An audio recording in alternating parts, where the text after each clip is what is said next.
Salut tout le monde, dans cette vidéo je voulais regarder la lettre aux investisseurs de Terry Smith. Donc, qui est Terry Smith déjà? Terry Smith, c'est cet individu, et donc c'est celui qui a le fonds Fundsmith.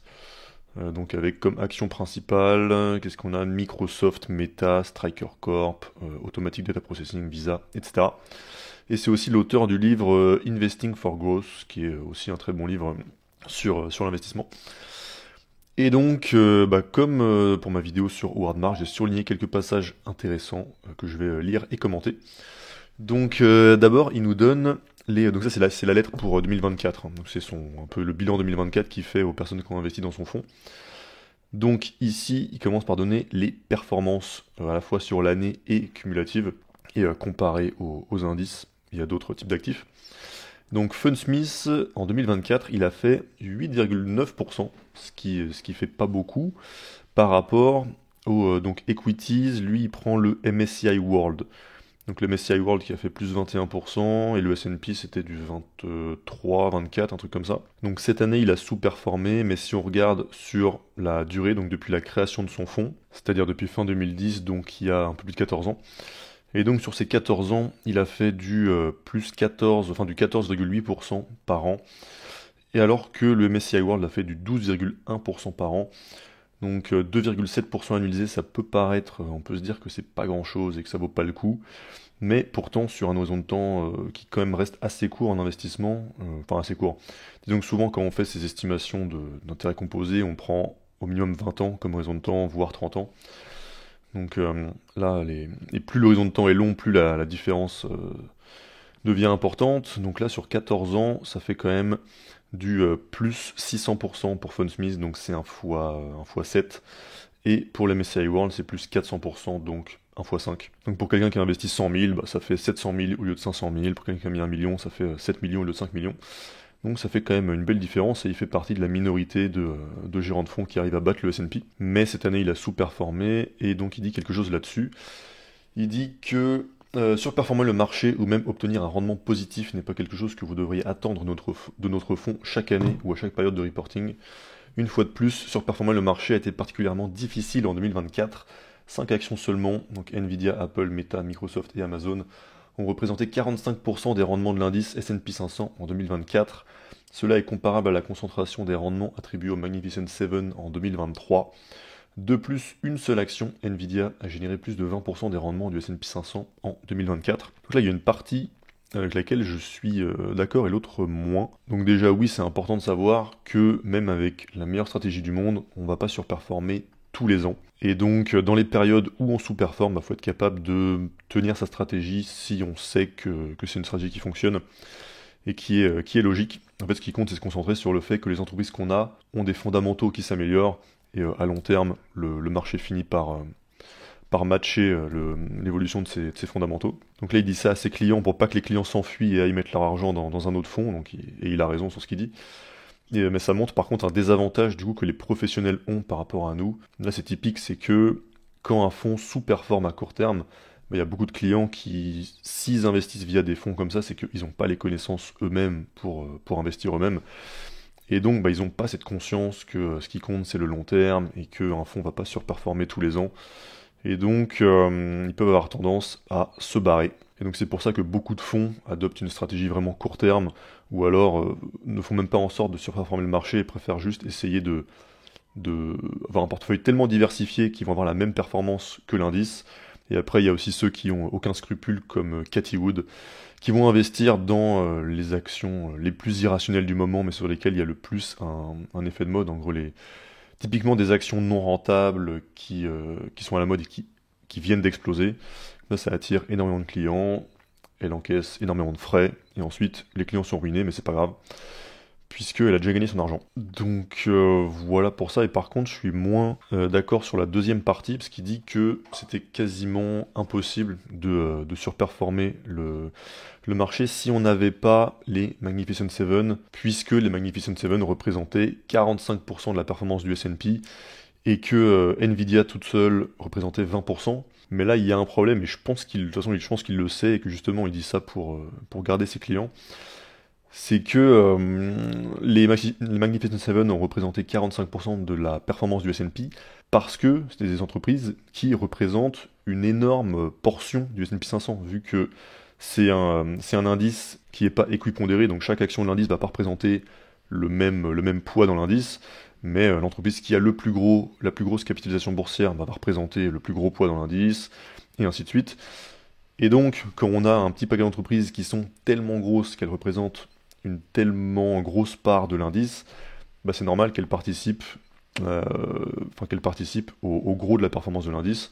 Et comme c'est des actions qui en général ont bien performé, et bah ça a fait que l'indice a bien performé. Mais ça ne veut pas dire qu'il n'y a pas plein d'actions plus petites dont la performance ne se voit pas dans la performance de l'indice, donc dont les performances passent inaperçues, qui elles-mêmes n'ont pas fait encore mieux. Et donc bah, quand tu es un investisseur particulier ou quand tu as un fonds, tu peux prendre ces actions qui représentent peu du poids de l'indice, mais les surpondérer, et bah, dans ce cas-là, tu peux faire mieux que le S&P, quoi. Je pense pas que ce soit un argument super valable. Ensuite, il nous fait un petit topo des actions qui ont le mieux performé et le moins performé de son fonds sur l'année 2024. Donc d'abord, celles qui ont le moins performé, donc il y a L'Oréal. Donc L'Oréal a été impacté négativement par les événements en Chine, où l'économie peine sous le poids d'un secteur immobilier résidentiel moribond et des problèmes de crédit associés. Cependant, cela ne change pas notre conviction que L'Oréal reste fondamentalement une très bonne entreprise. Ce n'est pas la première fois qu'une grande économie dans laquelle elle opère connaît des difficultés, et nous pensons que sa direction est capable de faire face. Et L'Oréal, au niveau des chiffres, j'ai jamais trop regardé. Qu'est-ce que ça donne? Ça donne des croissances correctes ou un petit peu faibles. Un ROCE qui est quand même plutôt dans le haut du panier et qui est en hausse, donc ce qui est pas mal, même si on trouve des ROCE plus élevés.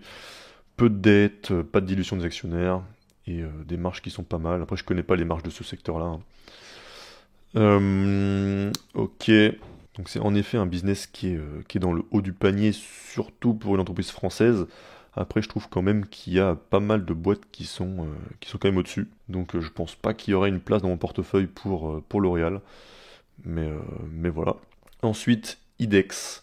Donc IDEX, qui fabrique des équipements et fournitures de diagnostic vétérinaire, souffre d'un ralentissement de la fréquence des visites chez le vétérinaire après l'engouement pour l'adoption d'animaux pendant la pandémie.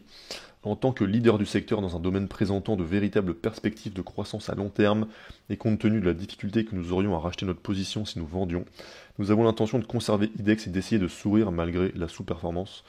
Donc ça, IDEX, pour le coup, c'est une entreprise qui est dans ma watchlist, enfin des entreprises que je pourrais acheter si la valorisation me convient. Donc on voit que là on a des croissances donc tous mes critères sont remplis. Croissance du chiffre d'affaires suffisamment élevé, croissance du free cash flow suffisamment élevé, un ROCE qui est déjà là, qui est clairement dans le top de ce qu'on peut trouver, donc on est au-dessus des 30%.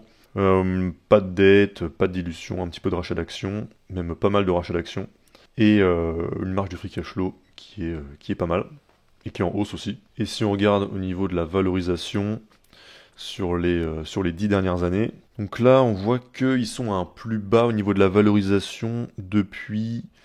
Ils n'ont jamais été aussi peu chers depuis le Q4 2016. Donc c'est pas mal, mais pourtant, on reste quand même à du 43 fois le free cash flow. Je sais pas si je suis prêt à payer 43 fois le free cash flow, ça me paraît un petit peu élevé. Si je regarde sur un petit peu plus longtemps, c'est une entreprise qui est jamais tombée en dessous des 24 fois le free cash flow, quand même. Et je crois que Terry Smith l'avait acheté dès le début de son fonds, en 2011 ou 2012. Mais même si là on est à un plus bas de valorisation depuis 2016, je serais pas prêt à payer 43 fois le free cash flow. Ouais, ça me paraît trop risqué pour moi. Mais je pourrais l'acheter si si la valorisation continue de baisser. Donc ok pour IDEX. Ensuite il parle de Nike. Donc Nike est une action que nous venons d'acheter après la chute de son cours pendant la pandémie. Lorsque les investisseurs semblaient convaincus qu'il y aurait beaucoup moins d'acheteurs de baskets, en réalité Nike avait fait d'énormes progrès dans le marketing en ligne et la logistique.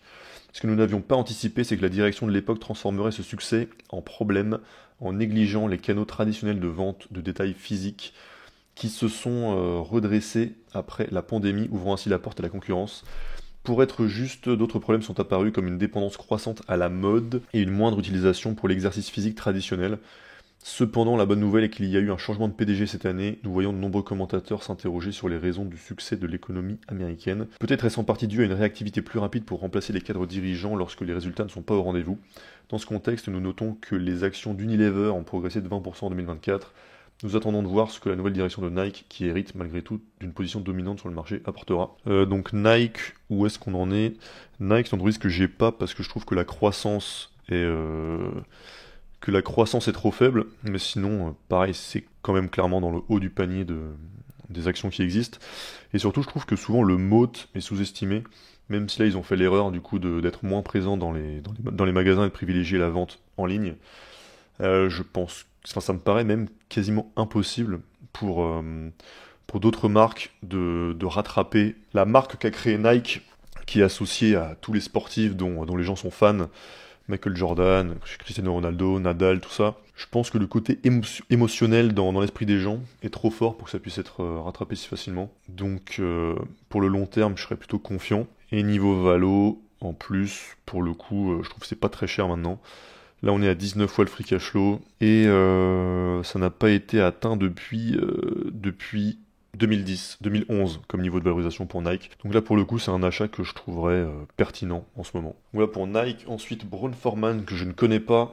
Donc l'un des 5 plus grands groupes de boissons au monde et producteur du Tennessee Whiskey Jack Daniels a souffert de la baisse de consommation par rapport au niveau atteint pendant la pandémie et observe probablement les premiers signes de l'impact négatif des médicaments pour la perte de poids. Nous avons vendu notre participation dans Diageo au cours de l'année, ce que j'expliquerai plus tard, mais conserver Brown-Forman nous permet de garder un pied dans un secteur historiquement caractérisé par de bonnes performances. De plus, l'entreprise bénéficie des avantages d'un contrôle familial qui favorise les décisions à long terme et elle se concentre davantage sur les spiritueux haut de gamme que Diageo, ce qui pourrait atténuer l'impact des médicaments pour la perte de poids, dans le sens boire moins mais de meilleure qualité. C'est une entreprise qui a survécu à la prohibition, alors nous espérons qu'il y a littéralement quelque chose dans son ADN pour surmonter ces circonstances défavorables.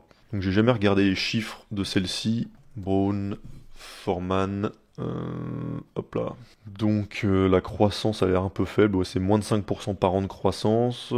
Bon, cette année ils ont une baisse de free cash flow, mais admettons que ce soit ponctuel, mais ça perd et des croissances énormes non plus. Bon, le ROCE forcément il est faussé par la baisse de free cash flow qu'ils ont eu.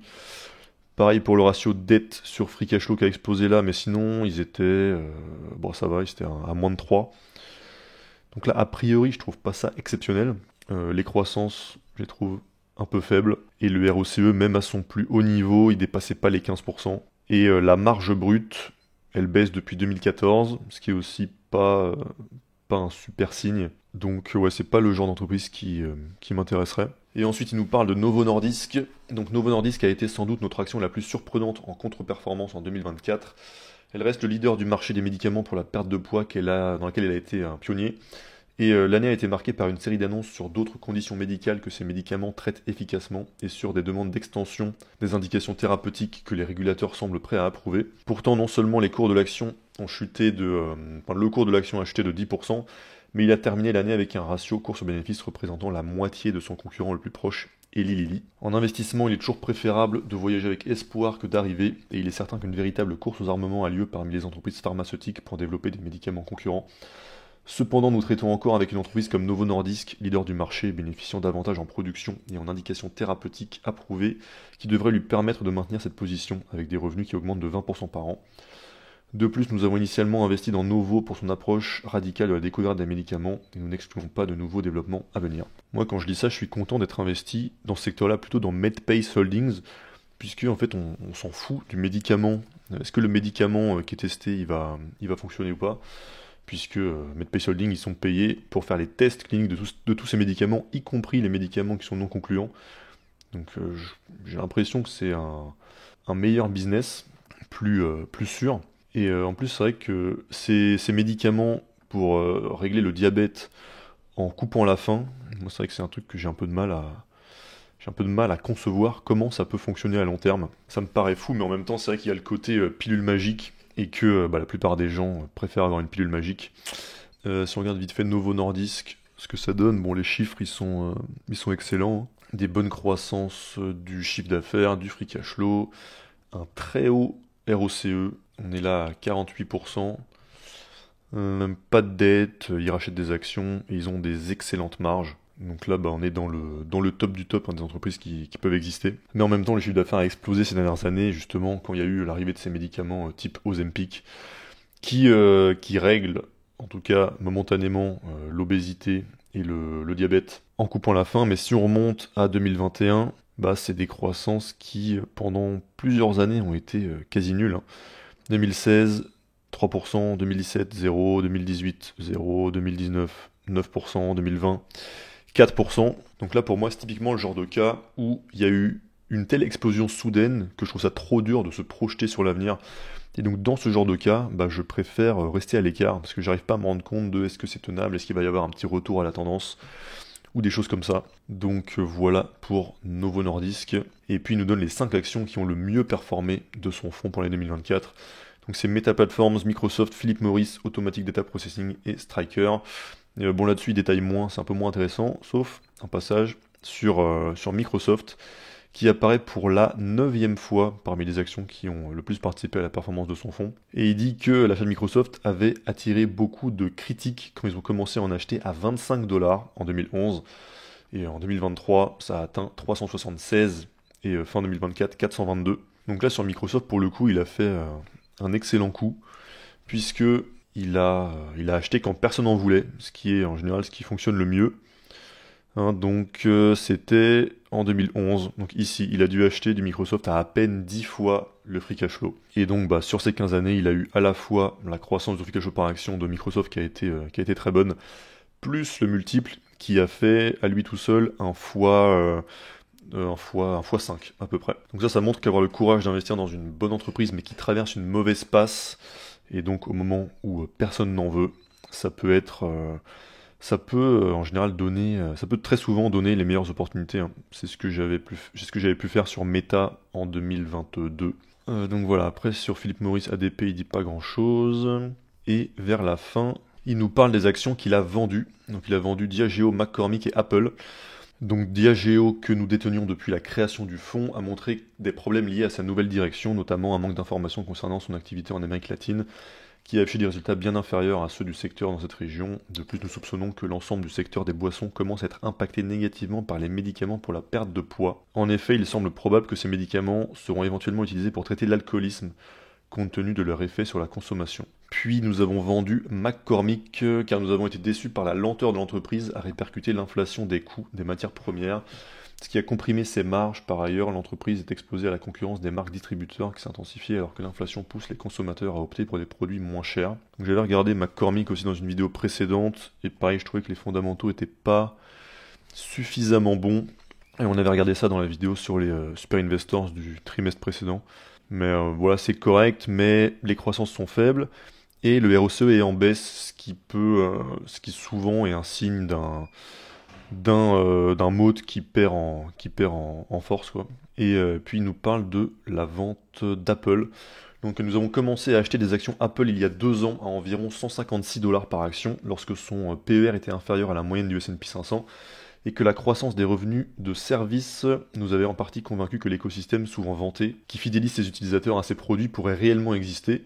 Nous avions correctement anticipé plusieurs périodes de faible croissance des ventes et avions acheté une petite participation, espérant l'augmenter lorsque cette sous-performance se confirmerait. Nous avions raison sur la performance des ventes, elle n'a augmenté que de 2% l'an dernier, mais nous nous sommes trompés sur le cours de l'action, qui a fortement grimpé, plaçant les actions à un multiple environ 50% supérieur à celui du S&P. Dans ce contexte, nous n'étions pas disposés à acheter davantage, et l'action occupait une place dans nos portefeuilles sans potentiel d'ajout. Nous avons donc vendu notre participation. Donc il fait partie des quelques investisseurs comme ça qui ont vendu Apple. Warren Buffett a vendu une grosse partie de sa position. Il y a aussi Lilu qui a vendu toute sa position Apple, ou une grosse partie. Et puis il a commencé à acheter du Atlas Copco et du Texas Instruments. Donc Atlas Copco, c'est une entreprise industrielle suédoise spécialisée dans la fabrication de compresseurs, de vacuum equipment, je ne sais pas trop comment traduire ça exactement, d'outils électriques et pneumatiques. Elle présente 3 caractéristiques particulièrement attrayantes. Elle externalise une grande partie de sa production, ce qui la rend peu intensive en capital et améliore ses rendements. Elle est hautement décentralisée avec plus de 600 entités opérationnelles bénéficiant d'une grande autonomie pour répondre aux besoins de leurs marchés locaux. Et elle est contrôlée par le véhicule d'investissement de la famille Wallenberg, ce qui favorise une prise de décision long terme. L'entreprise célèbre cette année ses 151 ans d'existence. Là, ça fait plusieurs fois qu'il y a ce qui revient, c'est le fait que l'entreprise soit toujours possédée par la famille, par la famille fondatrice. Et donc ça fait partie des critères qu'on peut utiliser dans cette checklist et que moi j'utilise pour mes choix. J'investis pas que dans les entreprises familiales, mais dans les entreprises concernées, j'ai Meta, donc qui est toujours possédée et dirigée par Zuckerberg. J'ai Medpace Holdings, c'est toujours le fondateur dirigeant qui est aux commandes. Fortinet, c'est les deux frères cofondateurs, et je pense que c'est tout. Et puis il a acheté du Texas Instruments, donc qui est un fabricant de microprocesseurs analogiques et embarqués, utilisés dans une grande variété d'appareils grand public, industriels, automobiles et dans des équipements de communication. L'entreprise investit en anticipation d'une probable reprise du cycle des semi-conducteurs, bien qu'il soit maintenant évident qu'il n'y a pas qu'un seul cycle global. Par exemple, la demande pour les processeurs graphiques GPU de type Nvidia suit une trajectoire proche de l'exponentielle, loin des cycles baissiers. Il existe également des différences claires entre les cycles de puces automobiles classiques, celles destinées aux véhicules électriques ou autres appareils, ainsi qu'entre les régions. Cependant, Texas Instruments a une longue tradition d'investissement avant les hausses de la demande générant des rendements solides. Elle bénéficie également de la relocalisation de la production des semi-conducteurs en visant à atténuer les risques géopolitiques liés à Taïwan et à la Chine. Donc voilà pour les achats, pour les changements de portefeuille de Terry Smith. Et pour terminer son rapport annuel, il fait un petit topo sur la situation du marché global et sur l'IA.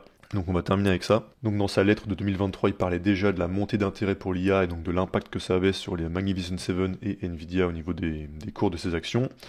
Que la hype a continué en 2024, ça a eu d'abord un effet positif sur Adobe et Intuit, puis finalement ça a créé plus d'inquiétude qu'autre chose, et ça a eu un impact négatif finalement en 2024 sur ces actions-là, puisque l'IA était plus vue comme un danger, et ça a aussi eu l'effet de concentrer l'attention sur quelques bénéficiaires immédiats du boom de l'intelligence artificielle, comme Nvidia.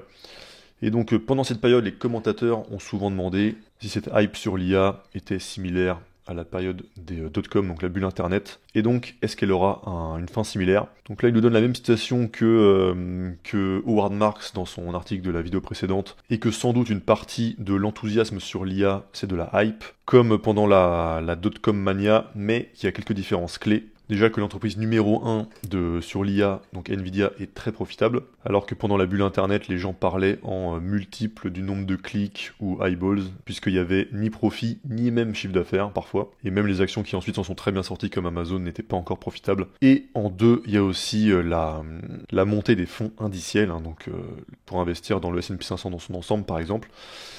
Ici, il nous montre un petit graphique qui nous montre que depuis fin 2023, pour la première fois de l'histoire, il y a plus d'actifs sous gestion dans des instruments indiciels, donc qu'on dit passifs, plutôt que dans des actions individuelles et dans des fonds actifs, alors que pendant la bulle internet, c'était seulement 10% des actifs qui étaient dans des instruments passifs. Et il dit que les fonds indiciels ne sont pas réellement une stratégie passive, même s'il n'y a pas un gérant qui prend des décisions d'investissement, en fait ça revient quand même à une stratégie de momentum, puisque comme la quasi-totalité des fonds indiciels, ils sont pondérés par la capitalisation boursière, ça fait que quand il y a du nouvel argent qui arrive, la majorité de cet argent, il va dans les plus grosses positions de ce fonds indiciel. Donc typiquement en ce moment dans les Nvidia, Microsoft, Apple, principalement. Et donc ça fait une boucle d'auto-renforcement comme ça, où les actions qui ont le mieux performé se retrouvent les plus surreprésentées dans l'indice. Et donc quand il y a de l'argent qui est investi via des fonds indiciels, le gros de ces investissements-là va dans ces actions, ce qui tire le cours de l'action vers le haut, et ainsi de suite. Et il dit que cette boucle d'auto-renforcement, elle continuera à fonctionner jusqu'à ce qu'elle ne fonctionne plus.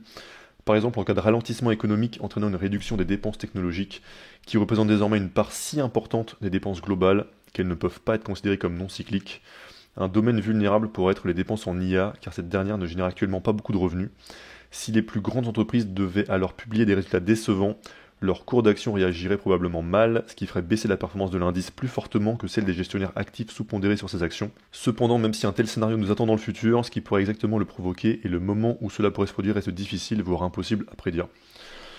Et donc, tout ça fait partie des raisons pour lesquelles, dans une période où le S&P 500 est si concentré et si cher, je trouve qu'être un stock picker, c'est plutôt rassurant. En tout cas, je me sens plus en sécurité en choisissant mes propres actions que en investissant dans des indices en ce moment en tout cas. Et ensuite il parle un peu de volatilité et il fait un comparatif où en gros j'ai l'impression qu'il justifie surtout pourquoi est-ce qu'il n'investit pas dans Nvidia et il essaie d'expliquer un petit peu les risques les risques en fait sur le fait d'investir dans Nvidia aujourd'hui, et il fait un comparatif avec Meta, donc qu'il a en portefeuille et qu'il avait dans son portefeuille pendant la période d'énorme baisse en 2022 où l'action a perdu 76%.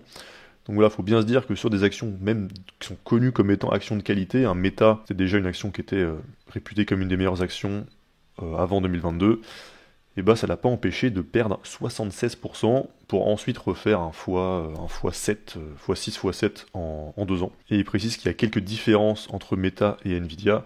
C'est que Meta a 3,3 milliards de clients et des millions de publicitaires qui utilisent sa plateforme, alors que la demande pour les produits d'Nvidia, elle est dominée par une poignée d'hyperscalers qui créent des data centers pour leur modèle d'IA. Donc dans ce sens-là, Nvidia est plus risqué que Meta à l'époque, dans le sens où Nvidia a une base d'utilisateurs et de clients qui est beaucoup plus concentrée. Le deuxième point, c'est quand des personnes lui demandent si c'est dangereux de posséder des actions qui servent des particuliers en B2C, pendant une mauvaise période économique. Et à ça, il répond oui, mais c'est pas aussi dangereux que d'être loin du consommateur, dans le sens où les fournisseurs souvent subissent plus ces mauvaises périodes économiques que l'entreprise qui est directement en contact du consommateur final. Donc une baisse de 5 à 10% du chiffre d'affaires pour une consumer company, donc B2C, ça peut se traduire par un arrêt des commandes pour ces fournisseurs. Et si les clients de Nvidia, donc qui sont typiquement les Magnificent Seven, subissaient une période un peu plus difficile, eh bien ce serait une situation qui serait intéressante à regarder de loin. Et donc ça c'était le deuxième point. Et troisième point, c'est que avant que Meta fasse un moins 76%, son PER était de 28, alors que Nvidia aujourd'hui, son PER est de 54, et son multiple de free cash flow est de 60, et son multiple de chiffre d'affaires est de 30. Donc voilà, ces trois arguments pour expliquer le risque de Nvidia aujourd'hui. Aujourd'hui, Nvidia est pricé pour que tout se passe parfaitement, sauf que le jour où tout est plus parfait, ça peut, on voit ce que ça peut donner un moins 76% sur Meta, mais en partant de 28 fois les bénéfices. Donc voilà, en tout cas, il faut être conscient de ces risques si on s'aventure là-dedans. Et c'est tout pour cette lettre aux investisseurs de Terry Smith pour 2024. Donc dites-moi en commentaire ce que vous avez pensé, et puis pour ceux qui veulent utiliser Gram pour analyser leurs actions et faire leur choix d'investissement, vous avez le lien en description, et on se retrouve pour la prochaine vidéo. A plus!